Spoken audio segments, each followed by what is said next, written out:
राम राम देवियों और सज्जनों।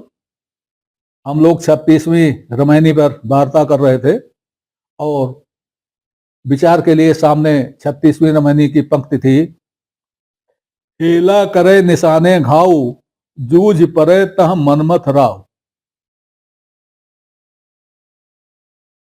बीजक की रामायणी 83 में इसकी जगह पर है, हाले करे निशाने घाव, जूझ परे तह मनमथ राव। यहां हेला है, वहां हाले है। ये सुन करके लिखने का फर्क हो सकता है, बाकी तो कोई फर्क नहीं है अर्थ में।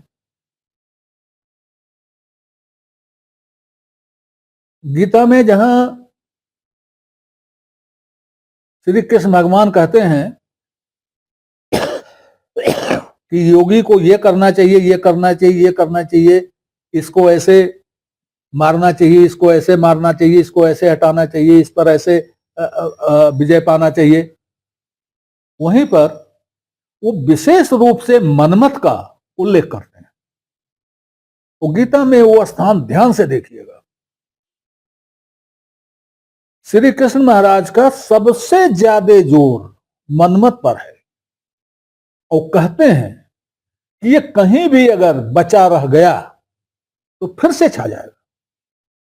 बाकी को तो एक बार आपने निर्मूल कर दिया तो निर्मूल हो गए, लेकिन मनमथ से हमेशा सावधान रहना है, क्योंकि यह सर्वत्र व्याप्त है।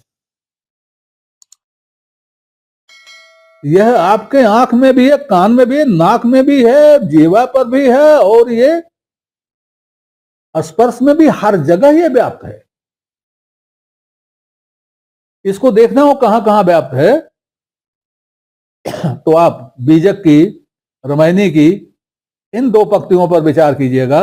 मैं पहले बता आया हूं, तबहि विष्णु कहा समझाई, मैथुन 8 तजहु तुम जाई।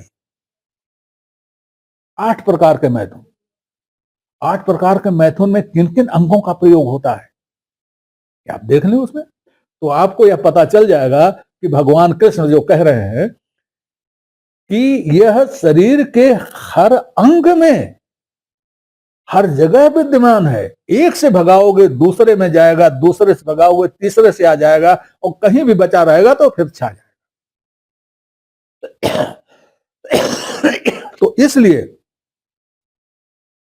कबीर की इस रामायणी की इस पंक्ति में है, हाले करे निशाने घाव, जूझ परे तह मनमथ राव। निशाना ले लेके अपने शत्रुओं को मारे, लेकिन जहां मनमथ राव बैठे हुए हैं वहां तो जूझ ही पड़े। जूझ पड़ना इडियम है, मरना मारना अलग बात है, जूझ पड़ना अलग बात है। जूझ पड़े, जूझ पड़े का मतलब पूरी शक्ति से, 100% शक्ति के साथ और 100% इरादे के साथ तब तक लड़ते रहना जब तक कि सामने वाला एकदम से समाप्त ना हो जाए या हम समाप्त ना हो जाए, उसको कहते हैं जूझ पड़ना। तो कबीर कहते हैं जूझ पर है जहां मनमथ, बाकी से तो लड़ो हराओ, लेकिन जहां मनमथ राव है वहां जूझ पड़ो। और ये गीता में श्री कृष्ण कहते हैं जूझ पर है जहां मनमथ राव। अब आगे साखी, मनमथ मरे न जीवे, जीव ही मरण न होए, शून्य सनहि राम बिन चले अपन पो खोए। मनमथ मरे न जीवे, जीवन मरण न होए। मनमथ के मरने पर अगर मनमथ मर जाए तो न जीवई, तो फिर जीता नहीं है। क्या हो जाता है? जीवन मृतक। जीता है लेकिन जीवन मुक्त हो। मनमथ एक ऐसी चीज है जो जीवन मुक्त नहीं होने देता। मनमथ मरे न जीवे। मनमथ अगर मर जाए तो समझ लो कि जीवन मृतक हो गए। जीवन मृतक माने मुक्त हो गए। जीते जी मर जाना, विदेह हो जाना। तो मनमथ मरे न जीवई, जीवन मरण न होए। मनमथ मरे न जीवई, जीवन मरण न होए। और ऐसा हो जाने पर जीना मरना नहीं होता। मतलब जीवन जीने मरने से छुट्टी, पैदा होने मरने से छुट्टी, आवागमन से छुट्टी, समाप्त, मुक्ति। तो मनमथ मरे न जीवई, जीवन मरण न हो। अगर मनमथ मर जाता है तो ये होगा, शून्य सने ही राम बिन गए अपन पो खोए। लेकिन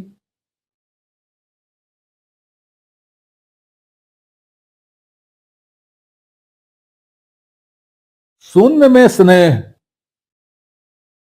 रखने वाले राम के बिना अपना सब कुछ खो गए। शून्य में स्नेह रखने वाले राम के बिना अपना सब कुछ खो गए।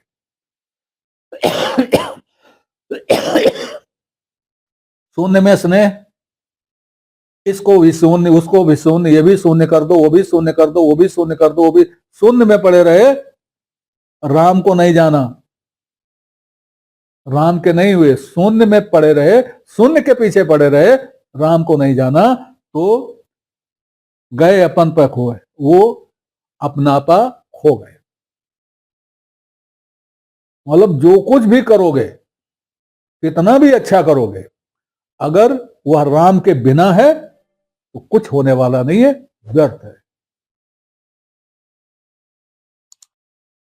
जैसे ज्ञान मार्ग बड़ा अच्छा है, लेकिन राम के बिना व्यर्थ है। ज्ञान मार्ग बहुत अच्छा है, प्रेम के बिना व्यर्थ है। प्रेम मार्ग बहुत अच्छा है, ज्ञान के बिना व्यर्थ है। तो ये बात इसमें बताई गई। मेरा ख्याल यह है कि यह रामायणी गीता का संकेत करती है और हमसे कहती है कि गीता को सही अर्थों में समझिए। गीता में वह नहीं है जो ऊपर से दिखाई देता है, गीता में वह है जो चिंतन करने से आता है। उसका एक छोटा सा संकेत इस रामायणी में महात्मा कबीर ने दिया है।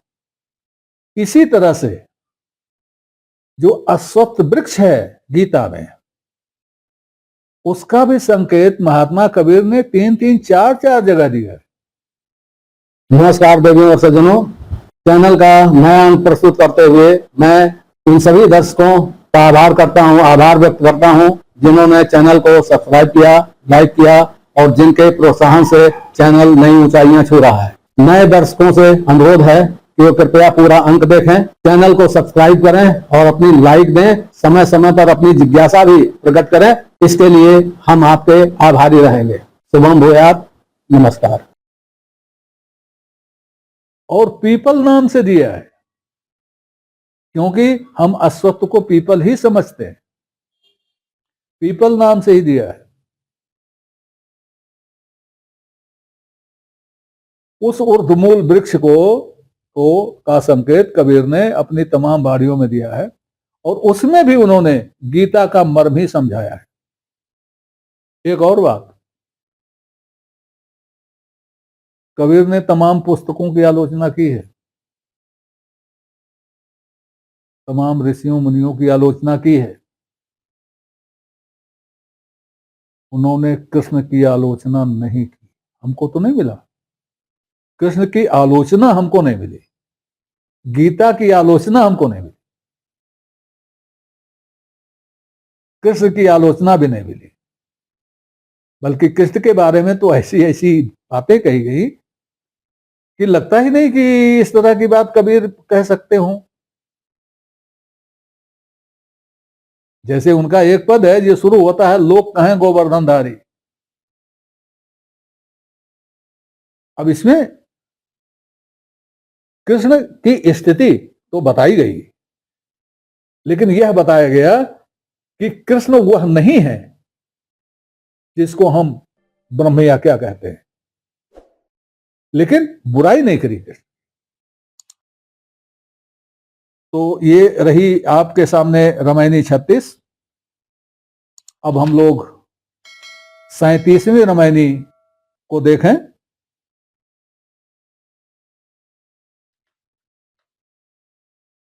इसमें महात्मा कबीर ने खट दर्शन वालों की खबर ली है।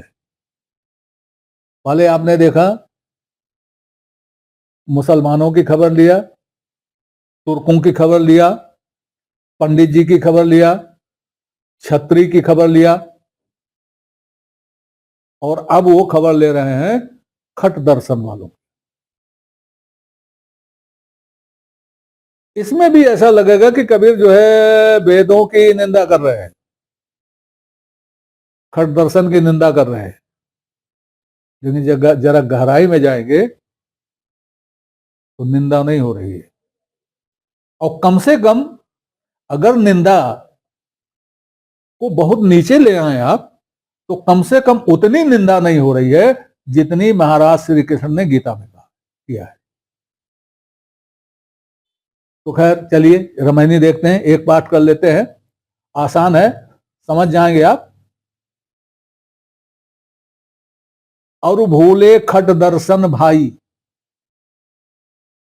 पासंग बेस रहे लपटाई, जैन बौद्ध और साकत सेना, चार वाक चतुरंग बिहुना, जैन जीव की सुध ना जाने, पाती तोर देहुरे आने, दौना मरुआ चंदा के फूला, मानो जीव कोट सम सह भूला मूला, और पृथ्वी का रोम उचारे, देखत जीव कोट संहारे, मनमत करम करे असरारा, कल्पत बिंद धसे तिह द्वारा, ताकि हत्या होय अद्भुता, खट दर्शन में जैन बिगूता, ज्ञान अमर पद बाहिरा, नेड़ा ही ते दूर, जिन जाना तिन निकट है, राम रहा सकल भरपूर।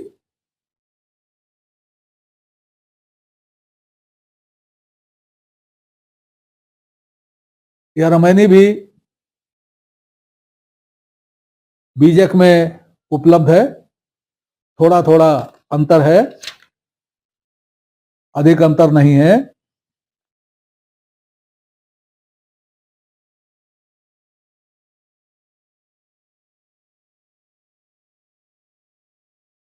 तो व्याख्या प्रारंभ करते हैं। और भूले खट दर्शन भाई, खट दर्शन नहीं भूला हुआ है। भूले कौन है? खट दर्शन भाई भूले हुए हैं। जिन्होंने खट दर्शन को अपना रखा है वो भूले हुए हैं, खट दर्शन नहीं भूला हुआ है। और वो लोग भी क्यों भूले हुए हैं, कैसे कहा जाए कि भूले हुए हैं? इसलिए भूले हुए हैं कि पाखंड वेश रहे लपटाई, क्योंकि उन्होंने खट दर्शन को नहीं लपटाया है, पाखंड भेष को लपटा रखा है। अगर पाखंड भेष को न लपटाए रहे होते तो भाई भूले नहीं होते। कुल मिला के बात खट दर्शन में भूले हुओं की हो रही है, खट दर्शन की नहीं हो रही है। खट दर्शन की इसमें निंदा नहीं है, इसमें निंदा उनकी है जो खट दर्शन वाले हैं। और निंदा इसलिए है, लग रहा है, दिखाई दे रहा है कि वो पाखंड अपना लिया उन्होंने और वेश अपना लिया। तो जैसे ही पाखंड अपनाया और वेश अपनाया, तैसे वो भूले हुए लोग हो गए, क्योंकि खट दर्शन में पाखंड नहीं है, वेश नहीं है। खट दर्शन कौन कौन से हैं, ये मैं पहले बता चुका हूं, बहुत पहले बता चुका हूं, फिर भी जान लीजिए। खट दर्शन दो तरह से समझा जाता है। एक समझा जाता है जो हमारा शास्त्रीय दर्शन है, शास्त्रीय विवेचन है, जैसे वेदांत है, सांख्य है, योग है, वैशेषिक है, नैयायिक है। इस तरह से 6 दर्शन हैं। और दूसरा 6 दर्शन वह कहा जाता है किसी वेश के अनुसार या क्रिया के अनुसार, जोगी, जंगम, सेवड़ा, सन्यासी, दरवेश और ब्राह्मण, 6 ये कहा जाता है। तो आप जो भी मानो, आप जो भी मानो, लेकिन इनके वाले, ये 6 दर्शन वाले भाई लोग जो हैं वो भूले हुए हैं, क्योंकि ये आडंबर में सने हैं और वेश में। इसमें और भूले खट दर्शन भाई, पाखंड वेश रहे लपटाई। बीजक में अगली पंक्ति है, जीव शिव का आह नसौना, चारु वेद चतुर्गुण मौना। यह पंक्ति ग्रंथावली में नहीं है, बल्कि ग्रंथावली में इसके स्थान पर तो कोई पंक्ति नहीं है,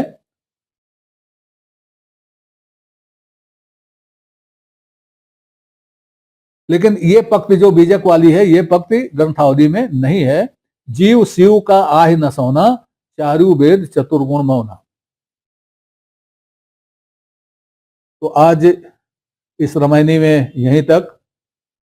आगे जीव शिव का आह न सोना सहित ग्रंथावली की अन्य पंक्तियों पर व्याख्या अगले अंक में होगी। तब तक के लिए नमस्कार। आपसे निवेदन है कि श्रृंखला को अपनी लाइक दें, इसको सब्सक्राइब करें और कमेंट बॉक्स में जाकर अपनी टिप्पणी प्रस्तुत करें, अपनी जिज्ञासा व्यक्त करें, अपने प्रश्न पूछें। यथा समय आपकी जिज्ञासाओं और प्रश्नों का समाधान करने का प्रयास किया जाए। धन्यवाद।